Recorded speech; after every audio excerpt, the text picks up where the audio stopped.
Demand in the affordable housing space soared as a result of the pandemic, further worsening the affordable housing crisis that has begun following the Great Recession.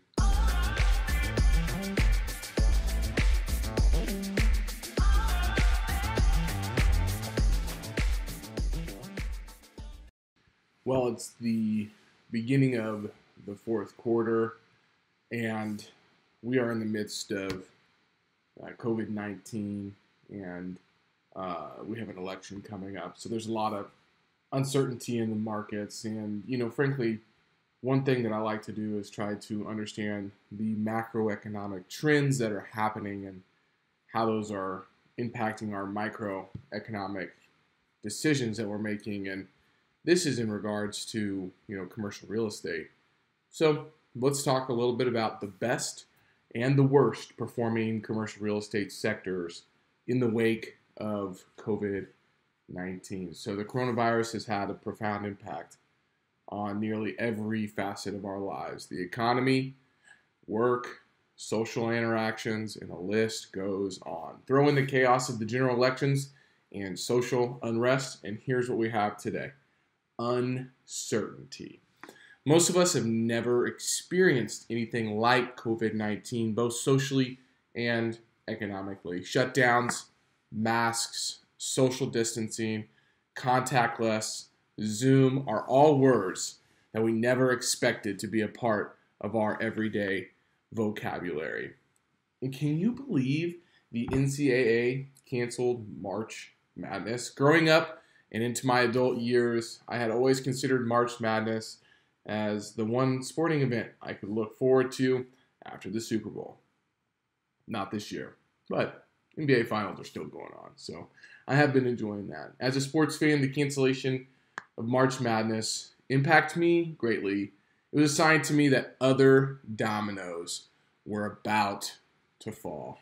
So after reaching a record high in February, the stock market lost nearly 1/3 of its value in March. From February to April, the United States shed 26 million jobs. The unemployment rate surged from a 50-year low, right around 3.5% in February, to levels not seen since the Great Depression. In April, 14.7%. The United States GDP fell 31.7% in the quarter two. For comparison, it had risen 5% in Q1 before the pandemic. On the real estate front, the impact of COVID-19 on commercial real estate was not nearly as devastating as the impact on the broader markets, with some segments predictably suffering more than others. While some commercial real estate segments fared better than others, certain geographic markets also proved to weather the storm better than others. Based on research by CBRE, one of the country's leading commercial real estate services firm, here is how each major commercial real estate area is faring in the COVID-19 outbreak. And I'm going to talk about a few of these because I don't want to spend too much more time diving into these, but you can go check out my article over at Bigger Pockets where I go into detail on every single one. Hotels, since I own hotels, hospitality has suffered a massive drop in demand at every price point. It fared the worst of any commercial real estate segment. Quarter two, the overall occupancy decreased by 60.1% year over year. It's not good. Industrial, it's done well. Office, instantly negatively impacted by the lockdown. Leasing and activity in the second quarter fell by 44% year over year, increasing the national office vacancy rate by 70 basis points to 13%.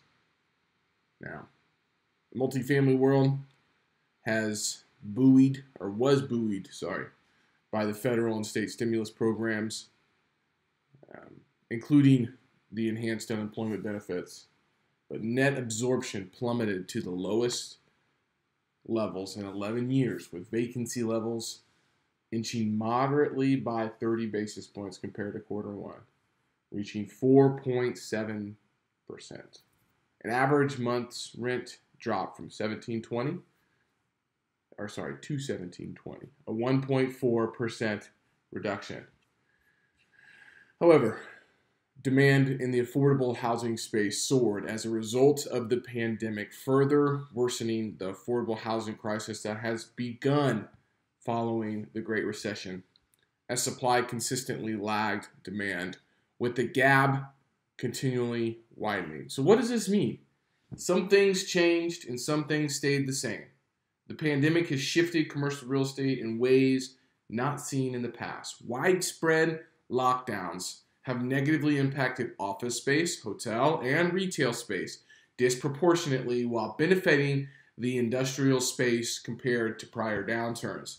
The one sector that is typically the least impacted by widespread financial meltdowns and the one to recover the quickest has been multifamily.